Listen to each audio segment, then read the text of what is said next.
رسول کی ایک سنت اور ان کے حکم کی نافرمانی کر رہے ہیں شیو کرتے ہوئے. اور پھر یہ کہ میں یہ بھی عرض کیا کرتا ہوں عام طور پر داڑھی وہ شے ہے، باقی تو جتنے نیکی کے کام ہیں ان میں کچھ خرچ ہوتا ہے، وقت لگتا ہے، نماز پڑھی وقت لگا، پیسے دیے صرف ہوئے آپ کی دولت سے. داڑھی وہ سنت ہے کہ آپ اس میں پیسہ بچاتے ہیں، وقت بچاتے ہیں، خرچ کچھ نہیں ہوتا، بچتا ہے. اب ظاہر بات ہے ان تمام باتوں کے بعد بھی داڑھی نہیں رکھتے تو اس کا کیا مطلب ہے کہ ہمارے ذہنوں پر مغربی تہذیب کا اتنا غلبہ ہو گیا ہے کہ ہم وہ شکل و صورت اور شباہت جو بھی دنیا میں اس وقت عام طور پر ہے بس اسی کو اختیار کرنے کو ترجیح دیتے ہیں اور حضور صلی اللہ علیہ وسلم کے سنت کی پیروی نہیں کر رہے ہیں. اور یہ چیز جو ہے میرے نزدیک بہت بڑی بات ہو جائے گی. من رغب عن سنتی فلیس منی، حضور نے فرمایا جسے میری سنت پسند نہیں ہے پھر اس کا مجھ سے کوئی تعلق نہیں.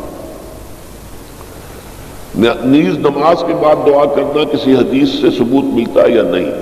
جہاں تک مجھے معلوم ہے، دیکھیے میں نے ان چیزوں کے اوپر کوئی تحقیقیں نہیں کی ہیں. اکثر چیزیں جو ہے کچھ علماء سے ان کی آراء کیا جو علم حاصل ہوا اس کی بنا پر.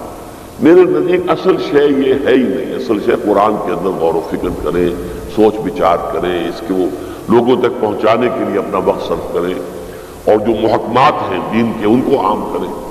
ان چیزوں کا جو ہے وہ، لیکن جہاں تک میں نے جو بھی مجھے علم حاصل ہوا ہے چاہے علماء کی صحبت سے یا سماعت سے، وہ یہ ہے کہ ثابت تو ہے کبھی کبھی آپ نے ہاتھ اٹھا کر نماز کے بعد دعا مانگی ہے لیکن التزام ثابت نہیں ہے.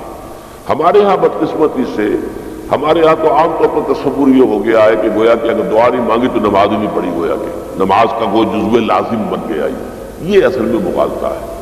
خاص طور پر سب سے بڑی حماقت جو ہوتی ہے وہ نماز جنازہ کے بعد دعا مانگنا ہے. نماز جنازہ ہے ہی صرف دعا، صرف دعا کے لیے کھڑے ہوتے ہیں.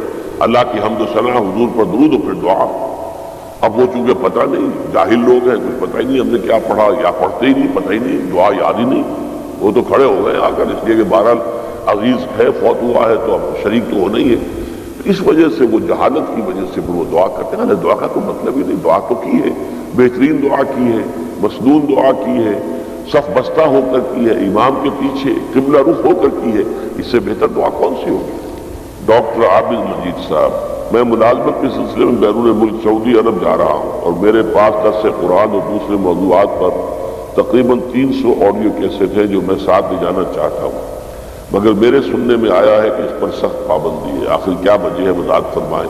یہ وجہ تو آپ سعودیوں سے پوچھئے، یہ میں اس کا کیا جواب دے سکتا ہوں. وہ لوگ گھبراتے ہیں. اصل میں یہ دعوت جو ہے اگر وہ آپ صرف نماز کے مسائل بیان کریں، طہارت کے مسائل اور رمضان کی فضیلت اور روزے تو وہ خوش ہیں، لیکن آپ ملکی بات کریں، سیاست کی بات کریں، ریاست کی بات کریں، خلافت کی بات کریں تو یہ جو ہے معاملہ ان کے لیے ناقابل برداشت ہے.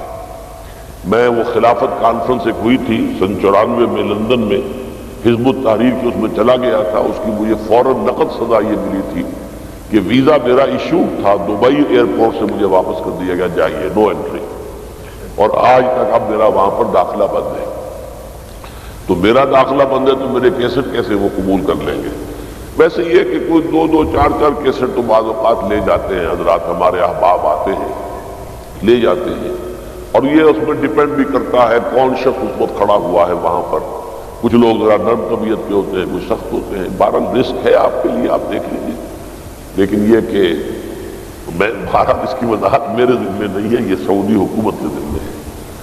اچھا جی، سبحانک اللہم و بحمدک، نشہد ان لا الہ الا انت، نستغفرک.